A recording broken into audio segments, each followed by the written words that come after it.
this is Tina VanDerwerker with Berkshire Hathaway Home Services. I am here with Kyleen Robichaux from Devil Dog Training, and we are just going to talk a little bit about your business and kind of, give some interest as far as what it is that you do and how people can get in touch with you.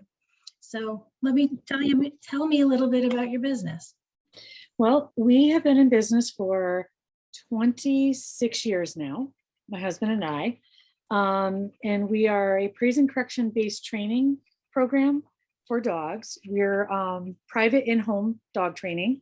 Okay. And we do basic obedience to behavior modification. We do tracking work. We do some agility work. And we're basically I call it a dog-centric holistic approach to your fur babies. Okay. And we offer free consultations. So even if somebody is just wondering, if their dog needs any training or anything like that, we will offer a free in-home consultation, okay, which is really nice. A lot of places don't do that, from what I understand. Yeah. So yeah. Well, and it's probably got to be a good fit for you and the dog and the the owner and that kind of stuff, based on what kind of style you use and those kinds of things. Exactly. Yeah. Perfect. What made you get into dog training? Well, my husband and I adopted, he was a pit retriever mix. We named him Taz after the Tasmanian devil, which is actually where the name of our business came from. Okay. And if your dog can think of it and do it, Taz did it. He ate baby socks. He ate stuff off the counters. He was very high energy. So we took him at the time back then, we took him to a group class. And we were basically just doing the basic obedience stuff with him. Then we moved on to do off leash. We also did tracking work with him. We did agility work with him, and we did Schutzen training, which is the police canine training. Oh, wow. Okay. So we also did with him, we did bite work. We don't offer the bite work. It's a huge liability for anybody who has a dog to have a dog that is trained like that, unless you know what you're doing. Yeah. I'm not comfortable enough to say I'll do that with just anybody. Right. And basically, if your dog feels like you're under threat, they're going to do what they need to do. Sure. So, but we did all of that because we also did search and rescue work with him. Okay. So, yeah. So, so we needed to do that because we could be tracking anybody, anywhere. So, it was just one more thing that we did with him. And he was trained in English, German, sign language, and French. Wow. So, yes. Okay. So we had to do this German with him because he, when we were in group classes, everybody was saying the same commands and he would get confused and not know who to listen to. Sure. So we moved to the German so he would listen to us and not everybody else. Okay. Nice. So you must have been fluent in German. I would guess, or you learned enough the commands. Okay. You learned the commands enough to train. My husband and I both took French all through school. Yeah. We both have French relatives, so the French was a little bit more natural for us. Yeah. So okay, great. So what is something that people may not know about what you do? One thing they might not know is that no dog is untrainable. Doesn't matter how old, it doesn't matter what they're doing. Every dog is trainable. Believe it or not, usually the dogs pick up on things much quicker than the humans do. Okay. Yeah. And just like children, they know who in their pack and their family, they can kind of get away with things. Yeah. Versus who's going to be the disciplinarian and who's going to really toe the line. Sure. So they definitely know that. They definitely can sense who's in charge. Yeah. For sure. Yeah. And it's a lot of people don't realize that we call it a pack hierarchy for lack of a better way of describing it. But you want to coexist with your dog. You never want to dominate them. Right. And a lot of people think that's how you get your dog trained, or make them submit. You end up with a fearful dog and you can end up with a fear biter at that point. Sure. Our dogs, all the dogs that we train, my 3 dogs that I have now, all the dogs I've had throughout my entire life have always done what I wanted them to do because they want to please me. because they want Sure. to make me happy. Yeah. And so that's where the praise and correction comes in, which started hundreds of years ago with monks of New Skeet, I believe it Okay. was, when they were training their dogs. So the praise and correction is very old, tried and true. I mean, we do look into newer forms of training and different things like that. My husband and I are always doing research. We're always evolving our training. We fit our training to the people that we're working with and the dog. Okay. If one form of training doesn't work, we use a different form of training. The only thing we will not waver on is we do not use physical punishment with the Yeah. dogs. There's no hitting the dogs. There's no abusing the dogs. None of that. But otherwise, we're open to pretty much anything. Yeah. Well, I mean, it makes sense that when you come home and your dog's like waiting for you, wagging their tail, like, it doesn't do that. They want to please you. They want to make you happy. So Yes. to try to punish them for doing something, it's, that doesn't make any Right. sense to me. So, what goals do you have coming up in your business? Is there a certain amount of dogs you want to be able to train per year, per day, whatever? We would love to be able to, since COVID, we've had an explosion with the business. We've never advertised. We just did a Facebook page this year. Okay. It's all word of mouth or people finding us online. We would love to be able to find a good place for a facility so that we could do group classes and things like that and not be weather dependent. Sure. We train year round. We are with our dogs year round. I have my one dog, my shepherd. He's out 24/7, in the wet. If I'm out, he's out. I mean, we don't do extremes like today, 90 degrees. We would not do any training today. Right. Extreme cold, we're not going to have them out training. And it depends on the dog too. Some dogs love being outside and in all different kinds of weather. Some dogs don't. Right. So we have clients that will work all the way through mid to end of the fall, take the winter off, pick back up in the spring, take time off for vacations, things like that. That's one of the things that I think people love most is that we work around your schedule with our schedule. And, if you feel like, I need to take a couple of weeks off, we're going on vacation, kids are sick, whatever, life happens. We recognize that. And we're still available by phone, by text, by Zoom now, to help people. And we did that during COVID too. Had a lot of people calling and obviously we couldn't do in-home training. So I would do sessions with them over Zoom. Okay. Using my dogs as my little guinea pigs. Okay. Yeah. They didn't appreciate that so much because they like They had to be trained 15 times a day. So luckily I have 3, so I was able to kind of swap out. Right. And my one Loki being the youngest, he needs the most work. So, he loves it. He just loves training. Sure. If I were to take his leash out right now, he'd be like, let's go. Yeah. Well, and especially if it's pleasure based, there's no ramifications or punishment if he doesn't do something right. So why he just gets to be with you. So that's all great. My other 2 are older and they like to kind of be couch potatoes now, which they deserve. At 12 and 6 respectively, they deserve that. Oh, of course. Yeah, absolutely.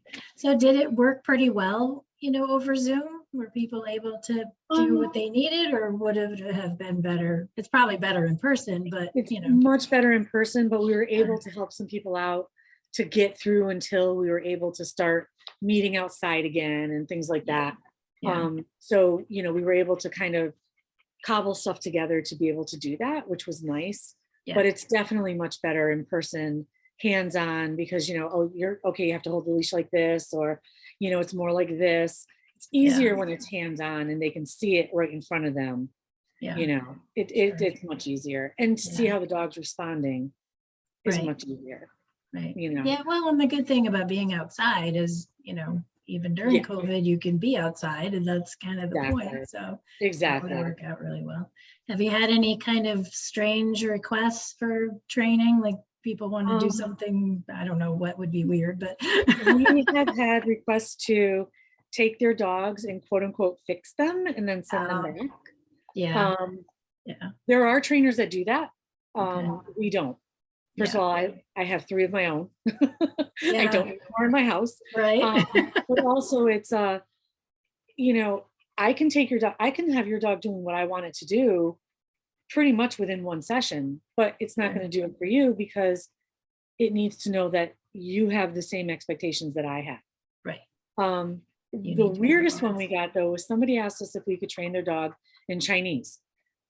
I'm game for anything. We've had, you know, Bulgarian, Spanish.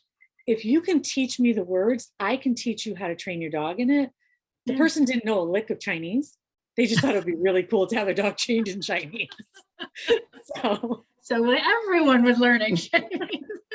And we also get a lot. We get, oh, when did you serve in the Marines?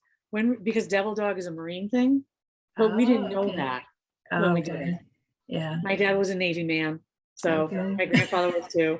So if I went anywhere, it would have been Navy.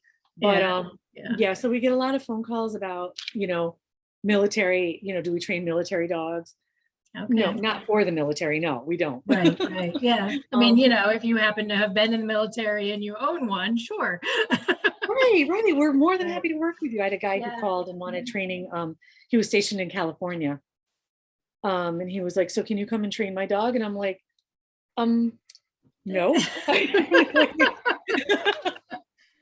They're gonna fly me out there. Yeah, I'd have to come and stay in California for a couple of weeks. I'm game, but you know. Well, I guess you would do that one over Zoom, and that's, you know, you got to do it the best you can. Yeah, so we get some odd ones, but you know, the military is the biggest thing, and then can we train in different languages? Yes, the answer is yes. We can, as long as you can teach me the words. Yeah, I could train your dog to sit to the word potato. Yeah, that part is repetition. Sure, but you know, it's just as long as you're being consistent with what you're using, it's fine. Right.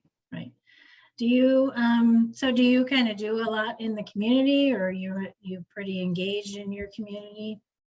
Yes, we you know, my husband and I both come from long lines of people who are involved in community and stuff, very strong work ethics.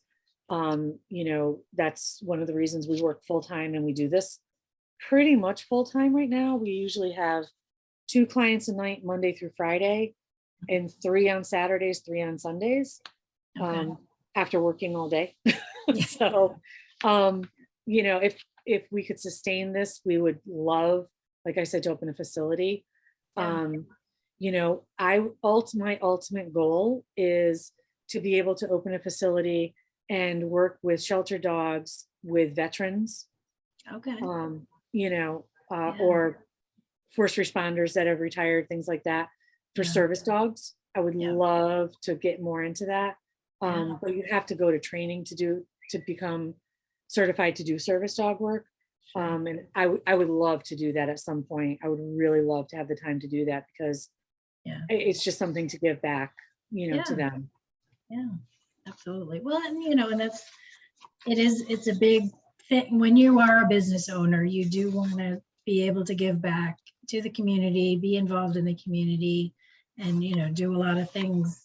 So that the community, that's how you're going to get your business, is by, like you said, you haven't really advertised, so by word of mouth, or you know, different things in your community. So well, great. Is there anything else you want to talk about with your business, or anything you want anyone else to know?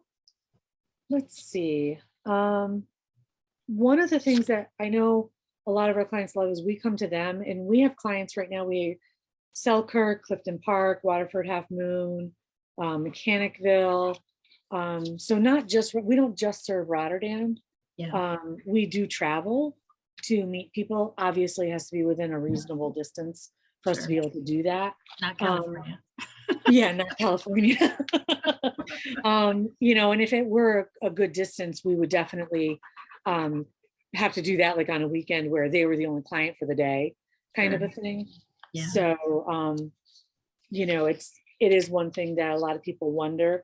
You know, we don't walk in and say, your dog is going to need 10 lessons and it's going to cost this much. We have a scale for our fees, and it starts at $50 for just basic, up to $150, where we're going in and there's a really good chance we're going to get bit, because we're working with an aggressive dog or a reactive dog. Sure. And a lot of times people will call and say, I was told by my vet, I was told by whoever that my dog is aggressive. 99.9% of the time, the dogs are actually reactive. Yeah. There's an underlying anxiety going on, an underlying confidence issue going on. In 26 years, we've only met one dog that was truly an aggressive dog. And it was a situation where the owner wanted to try everything before taking it to the vet because he thought there could be something going on chemically in the brain. And there was just no way, there was no way that we could even work with the dog. The owner couldn't even handle him. He was like 150 plus pound German Shepherd. Oh. It was sad. It was very sad because he said the dog suddenly became aggressive and biting his wife, who he had lived with his whole life. So there was definitely something going on there. Yeah. And, we were like, listen, he couldn't even keep a muzzle on him to keep us protected, which we don't use as punishment. We use as a tool.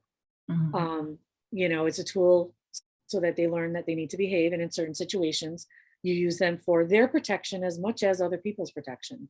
Sure. And he ended up taking him to the vet and found out there was a tumor and he had to put him down. Oh. So, because when you have a behavior change like that so suddenly, I was going to say there's something. Yeah. Something. And when this dog like flung him around like a rag doll and ripped the muzzle right off, there was no getting near him. Sure. So there was no way to do an assessment and try and help him figure it out. But we are not opposed to medication. We prefer to do holistic. If it's a holistic medication, melatonin, different things like that. We recommend things like that, but we always refer back to their vet to make sure that the dog their health is in good condition. There's nothing that they're going to have an adverse reaction to, different things like that. But if something's not working for a client, we'll switch it up. Yeah. We'll figure it out. We have one dog that has since become a really, really good friend of ours, the owner and the dog too. She was very reactive and she's a German Shepherd, very, very reactive. Our first session with her was sitting next to the crate and she was barking. And I mean, she wanted to bite, especially my husband, because she does not like men. And when we first started working with her, the owner was like, I just want to be able to have somebody come in my house and not worry that she's going to bite them. And it took a long time. And when we pushed her where, no, you're not going to bark and snap at me when I'm taking the leash. You're not going to do this. And she upped the ante and actually bit my husband and the owner because she was stressed out. Then we changed our tactics and changed the way we were doing everything. The next lesson, we literally sat in the living room with her and had her walking around and just seeing that it's okay, and it calmed her right down. And now people can walk in the house. She has zero reaction to anybody. She loves people. Still not super fond of dogs, which is fine. Not all dogs like other dogs. Just like people, they have preferences. Sure. And we give dogs a lot more credit than a lot of people do as being thinking, feeling beings. And not just doing it because it's been drilled into their head 1,000 times. So, we definitely have that difference in our training method than other people. And like I said, we don't believe that a dog can fail training. Your trainer fails your dog. Because they should be changing things to fit the dog. Not everything fit. It's just like children. Sure. Not all kids learn the same way. Not all dogs learn the same way. Not all owners learn the same way. So the dog, like you said, the dog might learn faster than the owner does. And so change your training based on the owner. Just like children, there's days where the dogs are like, I don't want to train. I don't want to do this. And it's like, okay, what are we going to do? We'll go outside, we'll play, we'll do things like that, and we'll go for a little walk. And there is training sprinkled in there, but we'll focus more on, okay, here's what's going on, because there's something going on. Maybe they're not feeling well. Maybe they're just not feeling training that particular day. You should never try and force your dog to do something they don't want to do. You're going to end up with a really bad result. Exactly. And our goal is for dogs to not end up in shelters after people get them, to educate people. We've had people call and they're like, I'm thinking about getting a dog. I want to get this. It's my very first dog. And we're like, well, very high strung. You might want to consider something else first, Yeah. But ultimately, if you decide that, that's fine. Just understand this is what you're going to have to do. So we get lots of phone calls for people just asking and inquiring for information, and we give it to them because we want the dog to peacefully coexist in the house. That's in your home. And that's our goal. Yeah. Is that they're living in the home in a way that you're happy with. So that's our ultimate goal. Yeah. And it gets crazy. And our dogs act out too. They're not perfect, believe me. They act out, they go crazy, they do things they're not supposed to do, and they know they're not supposed to because they're upset about something or jealous because we were out all day training, and it's their turn, they want to go for a walk, and I need to like change my clothes or eat some dinner. Right. They're feeling neglected, so they want a little love. Exactly. So it's a balancing act, but Sure, for sure. But we don't train dogs to be in shows. We don't do the AKC kennel, AKC training and the show dog training. We don't do that. Right. We train dogs to be part of your life. Yeah. That's wonderful. Well, thank you so much for meeting with me, Kyleen Robichaud from Devil Dog Training. And I'm Tina VanDerwerker from Berkshire Hathaway Home Services.